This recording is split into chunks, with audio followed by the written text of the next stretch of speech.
Masi akoina Khangminnashi hariba talk show asidamakta unajaba laksaribasi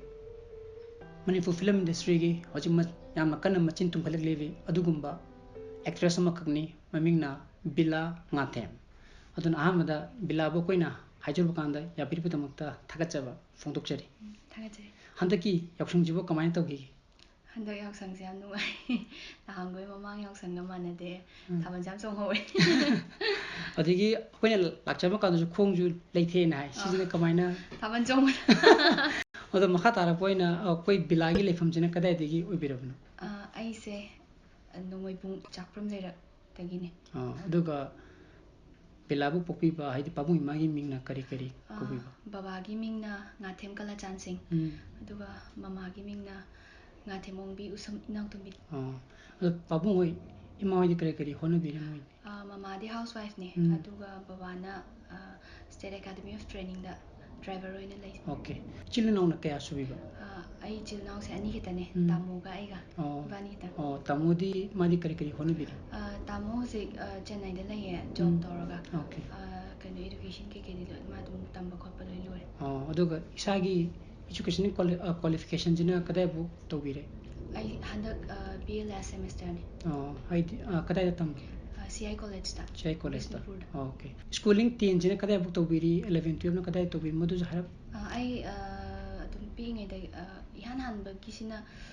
akoi maningda Saint Mira school na malai adu tamjare aduga class 1 to kaino sina 12 fauna KV da okay aduga hojikti film actress habdu ma oire ko adu sigi line sida adum film dum kumaga dum leibirege na khanbiri bra nata atopa haidi aim and objective kadi leibi bra kamai tawi aina pamjaba se film gumba adegi art tobus maine isai no mai jagoi tobus sigumba sine hena pamjai pingai dagi so hongna sida pamjara lai duna film oigira moigira art kamari leina badade dum leikena aduga BILLA gi haidi imung manung dadi haidi sana art kilamda haidi khongda giba mi gi dum yaubra kamai tawi lei akoi aigi babagi hek mayamba hanse Jain Manipuri Dance Academy da Raski oza guru oina leibane bachogi mingna Ngathem Ranjit Singh adu BILLA je ngasaju takpiri ko haidi angang oringai matamdagi adum sigi haidi film je adum aji kummage na khalaga dum polakhibra kamaina tawi du harap tentak powari asa tangchum thambi film sidi kumgani habadi kesu khallude aduga jagoi gumba sidi am pamna hore ande akoi ba chawsu jagoi yo jaw banina aina dum pi ngai dagi akoi sumangda mi myam jagoi tambagi khotpagi dum lerpaduna dum nonga bade nimta bo jagoi da dum ubaina dum aingonda am pamjaba mo gibda aduduna adum jagoi gumba sidi thawai am yaujare aduga film sidi ai film kumgi kaina ga khangi badi laite BILLA na sigi acting gi career dane haidi music album video na hana horapra anta film na hana horapra aise film na hale to ya ahan film sina karamba film oibidu ai ahan ba film se kaka chan haisnam gi thoibi na film amale aduduna ihan hale aduga ama kaka Premjit Naurivam Kangla films ki adu kaka gi film amasu thok thak aina ani se dum chap manana dum hominagre aduga shooting matam se dum chap manana hogre ba aduga kaino do release ta khatang chonda ba ko na nai ki bai wani da ahan ba haise anima dum chap managre ngone de odo sigi haidi film gi line jida haidi changak na hona bata ko haidi BILLA na kayam struggle to ki do kamai to na chang ki habdo madu bore to tentang dum thambiu ko aise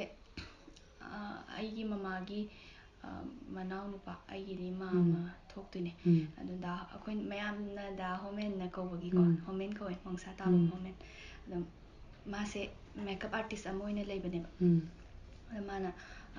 akoi da la kanda BILLA sumaina 2013 da BILLA sumaina tawe kaino film gi kaino da changba yana ba competition ama tawdore afimpa na sinba aduda nang ya hause kholose participate to howana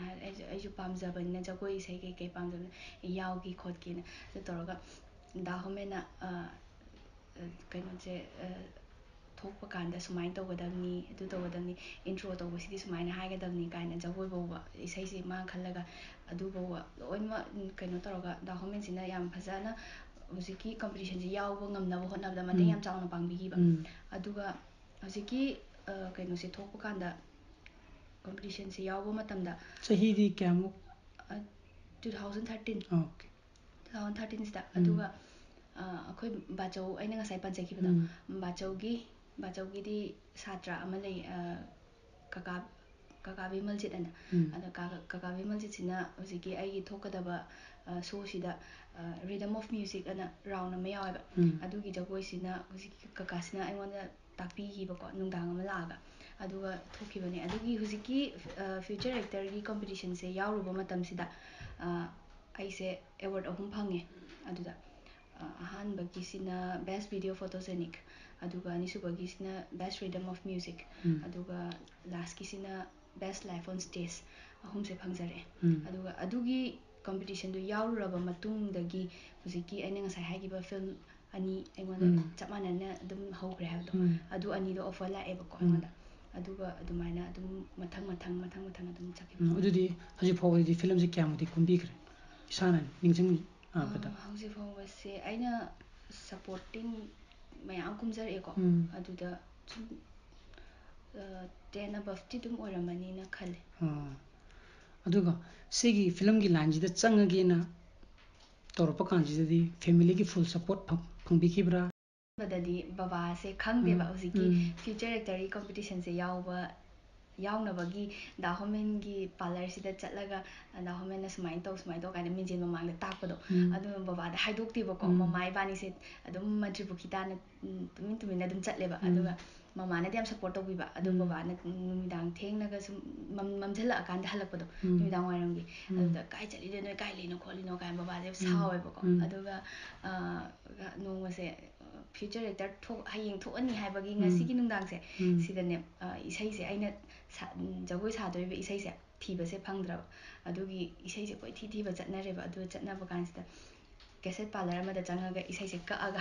ꯍꯥꯞꯄꯒ ꯍꯜꯂꯛꯑꯦꯕ ꯃꯃꯥ ꯏꯕꯥꯅꯤꯁꯦ ꯑꯗꯨ ꯍꯜꯂꯛꯄꯁꯤꯗ ꯕꯕꯥꯁꯤꯅ ꯁꯥꯎꯔꯦꯕ ꯕꯕꯥꯁꯦ ꯃꯃꯥ ꯏꯕꯥꯅꯤ ꯑꯩꯅ ꯕꯕꯥꯁꯦ ꯃꯅꯤꯡꯗ ꯒꯥꯔꯤ ꯊꯧꯔꯛꯑꯝꯗꯣꯏꯅꯦꯕ ꯃꯥ ꯃꯅꯤꯡꯗ ꯒꯥꯔꯤ ꯃꯈꯣꯟꯁꯦ ꯑꯩꯈꯣꯏ ꯕꯥ ꯃꯥꯜꯂꯦ ꯍꯥꯏꯕ ꯑꯩꯈꯣꯏ ꯃꯥꯅ ꯌꯦꯡꯉꯨꯅꯦ ꯑꯩ ꯇꯜꯂꯦ ꯌꯦꯡꯗ꯭ꯔꯦꯕꯀꯣ ꯌꯨꯝꯐꯧ ꯊꯧꯖꯜꯂꯛꯑꯦ ꯑꯗꯨ ꯌꯨꯝꯐꯧ ꯊꯧꯖꯜꯂꯛꯑꯀꯥꯟꯗ ꯕꯕꯥꯁꯤꯅ ꯍꯥꯟꯅ ꯊꯣꯡꯒꯥꯟꯗꯩ ꯃꯥꯁꯦ ꯍꯦꯟꯒꯠꯂ ꯊꯧꯈ꯭ꯔꯦꯕꯀꯣ ꯑꯗꯨꯒ ꯌꯨꯝ ꯍꯦꯛ ꯆꯪꯉꯛꯄꯒ ꯕꯕꯥꯁꯦ ꯅꯣꯡꯃꯇ ꯁꯥꯎꯗꯕꯅꯦꯕ ꯊꯦꯡꯅ ꯍꯜꯂꯛꯑꯦꯅ ꯕꯕꯥꯁꯦ ꯁꯥꯎꯗꯅ ꯊꯣꯡꯒ ꯂꯣꯏ ꯂꯣꯟꯁꯤꯜꯂꯒ ꯐꯨꯗꯣꯏꯒ ꯇꯧꯕꯗꯣ ꯑꯩꯁꯦ ꯄꯥꯈꯠꯂꯦ ꯃꯃꯥ ꯏꯕꯥꯅꯤꯁꯦ ꯄꯥꯈꯠꯇꯅ ꯉꯥꯏꯈꯣꯕ ꯋꯥꯔꯤꯁꯦ ꯐꯖꯅ ꯂꯤꯒꯦꯕ ꯁꯨꯃꯥꯏꯅ ꯇꯧꯔꯒ ꯀꯝꯄꯤꯇꯤꯁꯟ ꯑꯃ ꯌꯥꯎꯗꯣꯏ ꯇꯧꯕꯅꯦꯕ ꯕꯕꯥꯅ ꯑꯗꯨ ꯅꯣꯏ ꯐꯖꯅ ꯍꯥꯏꯔꯗꯤ ꯐꯩꯗꯅ ꯍꯥꯏ ꯃꯥ ꯆꯩꯔꯛꯇꯣꯏ ꯃꯥꯟꯕꯗ ꯌꯥꯝꯅ ꯑꯗꯨꯒꯤ ꯃꯃꯥ ꯏꯕꯥꯅꯤꯁꯦ ꯍꯥꯏꯗꯣꯛꯇꯕꯗꯩꯗꯤ ꯅꯣꯡꯉꯥꯟꯕꯒꯤ ꯀꯝꯄꯤꯇꯤꯁꯟ ꯌꯥꯎꯕ ꯆꯠꯄ ꯀꯥꯟꯗꯗꯤ ꯕꯕꯥꯁꯨ ꯑꯗꯨꯝ ꯌꯥꯎꯔ ꯆꯠꯂꯦꯕ ꯍꯥꯏꯗꯤ ꯐꯨꯜ ꯁꯄꯣꯔꯠ ꯇꯧꯔꯦꯕ ꯍꯣꯏ ꯕꯕꯥꯅ ꯑꯗꯩ ꯕꯕꯥ ꯁꯨꯝ ꯕꯕꯥꯅ ꯌꯥꯔꯣꯏꯗꯕꯣꯏ ꯅꯤꯡꯕꯗꯣ ꯑꯩꯈꯣꯏꯅ ꯑꯗꯩꯗꯤ ꯕꯕꯥꯅꯁꯨ ꯂꯣꯏ ꯌꯥꯔꯦ ꯑꯗꯩꯗꯤ ꯍꯧꯖꯤꯛ ꯐꯥꯎꯕꯒꯤꯗꯤ ꯑꯩꯈꯣꯏ ꯏꯃꯨꯡꯗ ꯂꯣꯏꯅꯃꯛ ꯐꯨꯜ ꯁꯄꯣꯔꯠ ꯉꯥꯛꯇꯅꯤ ꯌꯥꯝꯅ ꯅꯨꯡꯉꯥꯏ ꯇꯥꯕꯗꯀꯣ ꯑꯗꯨꯒ ꯍꯧꯖꯤꯛ ꯐꯥꯎꯕꯗꯗꯤ ꯕꯤꯜꯂꯥꯁꯦ ꯍꯧꯖꯤꯛ ꯐꯤꯂꯝ ꯔꯤꯂꯤꯁ ꯇꯧꯒꯗꯕꯗꯤ ꯑꯗꯨꯝ ꯂꯩꯔꯤꯕ꯭ꯔꯥ ꯍꯥꯏꯗꯤ ꯕꯤꯜꯂꯥꯅ ꯀꯨꯝꯕꯗ ꯂꯩꯔꯤꯌꯦ ꯍꯥꯏꯗꯤ ꯍꯥꯏꯗꯤ ꯐꯤꯂꯝꯗꯨꯒꯤ ꯃꯃꯤꯡꯗꯨꯝꯇꯪ ꯍꯥꯏꯕꯤꯔꯝꯃꯨ ꯑꯃꯅ ꯇꯥꯅꯤꯡꯗ꯭ꯔꯦ ꯍꯥꯏ ꯐꯤꯜꯝ ꯃꯃꯤꯡꯁꯦ ꯑꯗꯨꯅ ꯀꯀꯥ ꯆꯥꯟ ꯍꯩꯁꯅꯥꯝꯒꯤꯅꯦ ꯀꯩꯅꯣꯅꯦ ꯗꯥ ꯈꯥꯕꯅꯦ ꯑꯗꯒꯤꯗꯤ ꯔꯦꯁꯃꯤꯅꯦ ꯑꯩꯅꯦ ꯑꯩꯈꯣꯏ ꯀꯨꯝꯕ ꯑꯗꯨꯒ ꯑꯃꯅ ꯍꯧꯖꯤꯛ ꯁꯨꯇꯤꯡ ꯀꯟꯅ ꯇꯧꯔꯤꯌꯦ ꯃꯧ ꯑꯅꯤꯑꯅ ꯑꯗꯨꯗꯨꯅ ꯆꯦ ꯑꯥꯔꯇꯤꯅꯥꯅꯦ ꯑꯗꯒꯤꯗꯤ ꯗꯥ ꯗꯦꯅꯤꯅꯦ ꯗꯥ ꯔꯣꯁꯟꯅꯦ ꯑꯩꯅꯦ ꯑꯩꯈꯣꯏ 4 ꯑꯣꯏꯕ ꯑꯗꯨꯅ ꯀꯅꯥꯒꯤ ꯗꯥꯏꯔꯦꯛꯁꯟ ꯃꯈꯥꯗ ꯑꯗꯨꯗꯨꯅ ꯗꯥ ꯌꯣꯏꯃꯤꯌꯥꯒꯤ ꯗꯥꯏꯔꯦꯛꯁꯟ ꯃꯈꯥꯗ ꯍꯧꯖꯤꯛ ꯐꯥꯎꯕꯗꯤ ꯃ꯭ꯌꯨꯖꯤꯛ ꯑꯦꯜꯕꯝ ꯚꯤꯗꯤꯑꯣꯁꯦ ꯀꯌꯥꯃꯨꯛꯇꯤ ꯀꯨꯝꯕꯤꯈ꯭ꯔꯦ ꯑꯩꯅ ꯀꯨꯝꯈꯤꯕ ꯃ꯭ꯌꯨꯖꯤꯛ ꯑꯦꯜꯕꯝꯁꯦ ꯂꯣꯏꯁꯤꯜꯂꯛꯀꯗꯕꯒ ꯑꯔꯥꯎꯟ 30 ꯃꯨꯛꯇꯤ ꯂꯩꯔꯝꯃꯅꯤ ꯑꯗꯨꯒ ꯃꯈꯥ ꯇꯥꯔꯛꯄ ꯑꯣꯏꯅꯀꯣ ꯕꯤꯜꯂꯥ ꯍꯥꯏꯗꯤ ꯃ꯭ꯌꯨꯖꯤꯛ ꯑꯦꯜꯕꯝ ꯚꯤꯗꯤꯑꯣ ꯀꯨꯝꯕꯁꯤꯒ ꯐꯤꯂꯝ ꯀꯨꯝꯕꯁꯤꯒ ꯁꯤꯗ ꯀꯔꯤ ꯈꯦꯠꯅꯕ ꯐꯥꯎꯕꯤꯒꯦ ꯃ꯭ꯌꯨꯖꯤꯛ ꯚꯤꯗꯤꯑꯣ ꯑꯦꯜꯕꯝꯁꯤꯒ ꯐꯤल्ꯝꯁꯤꯒ ꯑꯗꯨꯝ ꯈꯦꯠꯅꯩꯌꯦ ꯁꯤꯗꯤ ꯍꯥꯏꯕꯗꯤ ꯐꯤल्ꯝꯒꯤꯁꯤꯗꯅ ꯗꯥꯏꯂꯣꯛ ꯌꯥꯎꯔꯒ ꯐꯖꯅ ꯑꯩꯒ ꯑꯦꯛ ꯇꯧꯃꯤꯟꯅꯒꯗꯧꯔꯤꯕ ꯀꯣꯑꯦꯛ ꯇꯧꯃꯤꯟꯅꯒꯗꯧꯔꯤꯕꯗꯨꯒꯤꯁꯨ ꯑꯗꯨꯒ ꯗꯥꯏꯂꯣꯛꯀꯨꯝꯕ ꯑꯗꯨꯒꯨꯝꯕ ꯉꯥꯛꯇ ꯑꯣꯏꯅ ꯇꯧꯕꯅꯤꯅ ꯐꯤल्ꯝꯁꯤꯗꯗꯤ ꯑꯃꯨꯛ ꯗꯥꯏꯂꯣꯛꯇꯨꯗꯤ ꯄ꯭ꯔꯣꯝ ꯇꯧꯕꯤꯔꯛꯀꯗꯕ ꯂꯩꯕꯅꯤꯅ ꯑꯗꯨꯒꯤ ꯗꯥꯏꯂꯣꯛꯁꯦ ꯅꯤꯡꯗꯤ ꯅꯤꯡꯁꯤꯡꯗꯣꯏꯅꯤꯀꯣ ꯑꯗꯨ ꯑꯣꯏꯔꯒꯁꯨ ꯑꯩꯅ ꯈꯤꯇꯪ ꯁꯣꯏꯍꯧꯕ ꯋꯥꯠꯍꯧꯕꯗ ꯑꯣꯏꯔꯁꯨ ꯑꯗꯨꯝ ꯃꯦꯟꯈꯠꯄꯤꯔꯛꯑꯦꯕ ꯄ꯭ꯔꯣꯝ ꯇꯧꯕꯤꯔꯤꯕꯗꯨꯅ ꯑꯗꯨꯒ ꯏꯁꯩꯒꯤꯁꯤꯗꯗꯤ retake lobabudi yai haraga so isai music video namakpa kandadi isai se phadaba yadaba habadi isai duda singer duna sagliba adedi music director duna wana semaga sagliba potuda aina isai do fadraga di lip sync do chanaroi dunina hayeng sambada su yaroi dunina duduna isai phaba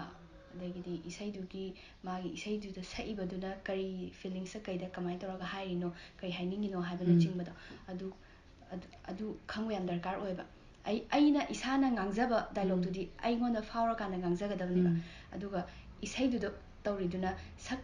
saiba miduna mangona fauriba feelings of thadaraga saklakpanina adu feelings to aingona phangdaba yadamni isai do yamunna mamutana khangbam changneba aduduna isai namakana phajana munna isai de phadaba suya yade aduga aise hauji so bhat khande konu mamangda leba music college sida third year ki exam pisakre music vocal ki exam pisakre aduga kaino da haji result out ki pau ngai bane adudi vocal gi doina tawribina matungda haidi singer mo oigena khambiribra aise isai sakpase am pamjai adum chaksa to kera chaksa jingga kera tumam dai oi kera kainom chapo oi kera adum sai mamana so he hai kainom chapada plot chapna da akoi tep thagat lase hai dene ai isai sakpa dum horani isai sakpa se am pamjaba shooting mafam do oi kera ma do oi kera isai ja dum sakningba dum aigona am pamjaba adumai tawe adudi tungda adum haidi ko tungda haidi nomadi haidi isagi isaiga puthoga sakke gadi khambi bagadi lebibra ai ado isai je sakti am sakni khandi khalli isai sakke kainde isai se isana ga saaga aina isana ga ek tawbudo pamse ado hauji makidi am phajana haitrin ni am kan tammi adaga matungda di haidi sakning bagi pot amadi dum haubiri bako aduga masai ju takpiri ko haidi music album video to bakanda di ngasai gi isai dugi lip sync chana ba isai do phada ba yate na haibiri ko adu film du ju isai di dum yauri bako sigi di kari khena ba dum isai de aina ngasai haijagi da adu chapmane adu film gi isai ogera music video ogera isai di phada ba amte yate aduga isai du da music director duna wana semjari ba magi bit matang adedi mai tanu adu loinma phajana kupna khangaga chatraga di aingonda shooting to budam awaba moidu okay film shooting chapa kanda chu ngasai koi gi haidi ahamba koina haidi somna ko haidi pilana film je sign to bakanda script tu modi paraga budi to piramgani ko adu to bakan sida ngasai gi film shooting nimitu da haita ne ko mangjong na hana hayeng je shooting cg ki shooting to duni haidi romance kini bo hayu ko adu hana jumde gi prepare to ga chapi branta gana on the spot ta dak dana BILLA ngasidi sigi sinjini haga khutak dum reas to ga shooting to bibra kamai to bidu made adu haibira pasu yawe hayengdi sinam doini sumai to sinam doini nanga adu para namba khotba adu maina adu haibira pasu yawe lede shooting spot to yor kanda adugi sin do phrak tare asidi si oinam tho ase kana thon thon namba su dum yawe adudi madugumbu dana khudak ta haidi changes lakpadadi haidi isada kari haubi haibdi kitang haidi reluctant oiba haigadra adugidi kaisu thoidokna kaino tawde aduga akoi adum anambana ko hojikan namnari se adum agona sum thenga jarakna ko shooting spot ta la kanda asidi sinam doini na khudak ta tawse si na ngakta anamba oina taw okay bilagi punchita ko haidi role model okiba misakadi lebibra ai punsida aina sumaina film ke tawba changbasida yam aina inspire oijabase film gi wadi amuk kaisu hena khanjalude bako hana aduduna jagoi gumbase yam pamjarakpani jagoi sai se yam pamjarakpani aina aigi bachause bachawna mayam jagoi takpa khotpa adum aina dum ujarakpado aduduna bachawgi manakta jagoi saba lakhiba mising nei bachawna takhiba adugumba mayam do urubadagi aigona inspire oraga aise jagoi sai se yam pama ma oikibani aduduna aigidi bachawni haijata aduga makha tarako oina ko ngasidi horaga chahi mangai matungda BILLA se kari haini ubi aise khanba budi ham khanjai bako aise ꯐꯤꯜꯝꯁꯨ ꯐꯖꯅ ꯑꯗꯨꯝ ꯀꯨꯝꯖꯅꯤꯡꯉꯦ ꯃꯌꯥꯝꯒꯤ ꯃꯤꯅꯨꯡꯁꯤꯗ ꯂꯩꯔꯦ ꯑꯗꯨꯒ ꯑꯩꯅꯁꯨ ꯍꯣꯠꯅꯖꯗꯣꯏꯅꯦ ꯑꯗꯨꯒ ꯏꯁꯩ ꯀꯩꯀꯩꯁꯤꯁꯨ ꯌꯥꯝ ꯄꯥꯝꯖꯩ ꯑꯗꯨꯅ ꯏꯁꯩꯁꯨ ꯁꯛꯆꯅꯤꯡꯉꯦ ꯑꯗꯨ ꯈꯪꯗꯦ ꯂꯥꯏꯅ ꯀꯩ ꯇꯝꯗꯣꯏꯅꯣ ꯄꯥꯝꯗꯤ ꯌꯥꯝ ꯄꯥꯝꯖꯕ ꯑꯗꯣ ꯋꯥꯔꯤꯁꯨ ꯌꯥꯝ ꯅꯨꯡꯉꯥꯏꯔꯤꯀꯣ ꯕꯤꯜꯂꯥ ꯑꯗꯣ ꯑꯩꯈꯣꯏ ꯃꯤꯔꯥꯡ-ꯃꯍꯨꯝ ꯇꯤꯝꯅ ꯉꯁꯤꯒꯤ ꯈꯪꯃꯤꯟꯅꯁꯤ ꯍꯥꯏꯔꯤꯕ ꯇꯣꯛ ꯁꯣꯁꯤꯒꯤꯗꯃꯛꯇ ꯍꯥꯏꯖꯔꯨꯕ ꯀꯥꯟꯗ ꯌꯥꯕꯤꯕꯒꯤꯗꯃꯛꯇ ꯕꯤꯜꯂꯥꯕꯨ ꯌꯥꯝꯅ ꯉꯝꯈꯩ ꯂꯩꯇꯅ ꯊꯥꯒꯠꯆꯕ ꯐꯣꯡꯗꯣꯛꯆꯔꯤ ꯑꯗꯨꯅ ꯑꯩꯈꯣꯏꯒꯤ ꯃꯤꯔꯥꯡ-ꯃꯍꯨꯝꯒꯤ ꯃꯥꯏꯀꯩꯗꯒꯤ ꯁꯤꯒꯤ ꯈꯨꯗꯣꯜꯄꯣꯠ ꯃꯆꯥ ꯑꯃꯇꯪ ꯇꯝꯖꯔꯝꯒꯦ ꯑꯗꯨꯒ ꯕꯤꯜꯂꯥꯒꯤ ꯇꯨꯡꯒꯤ ꯄꯨꯟꯁꯤꯗꯀꯣ ꯕꯤꯜꯂꯥꯅ ꯇꯧꯔꯨꯕ ꯊꯕꯛ ꯈꯨꯗꯤꯡꯃꯛꯇ ꯃꯥꯏ ꯄꯥꯛꯄ ꯑꯣꯏꯕꯤꯌꯨ ꯍꯥꯏꯅ ꯑꯩꯈꯣꯏꯅ ꯋꯤꯁ ꯄꯤꯖꯔꯤ ꯊꯦꯡꯛ ꯌꯨ ꯑꯗꯨꯒ ꯃꯤꯔꯥꯡ-ꯃꯍꯨꯝ ꯌꯨꯇ꯭ꯌꯨꯕ ꯆꯦꯅꯦꯜꯕꯨꯁꯨ ꯃꯇꯝ ꯁꯥꯡꯅ ꯃꯤꯌꯥꯝꯒꯤ ꯁꯦꯕꯥ ꯇꯧꯕ ꯉꯝꯕ ꯑꯣꯏꯕꯤꯌꯨ ꯑꯗꯨꯒ ꯃꯌꯥꯝ ꯄꯨꯝꯅꯃꯛꯅꯁꯨ ꯁꯞꯄꯣꯔꯠ ꯇꯧꯕꯤꯌꯨ ꯉꯁꯤꯒꯤ ꯈꯪꯃꯤꯟꯅꯁꯤ ꯍꯥꯏꯔꯤꯕ ꯇꯣꯛ ꯁꯣ ꯑꯁꯤ ꯑꯩꯈꯣꯏ ꯃꯇꯥꯡ ꯑꯁꯤꯗ ꯂꯣꯏꯁꯤꯟꯖꯔꯦ ꯑꯗꯨꯒ ꯌꯦꯡꯕꯤꯔꯤꯕ ꯃꯌꯥꯝ ꯄꯨꯝꯅꯃꯛꯇꯒꯤ ꯃꯤꯔꯥꯡ-ꯃꯍꯨꯝ ꯇꯤꯝꯅ ꯀꯥꯏꯅꯅꯕ ꯌꯥꯊꯪ ꯅꯤꯖꯔꯤ ꯊꯦꯡꯛ ꯌꯨ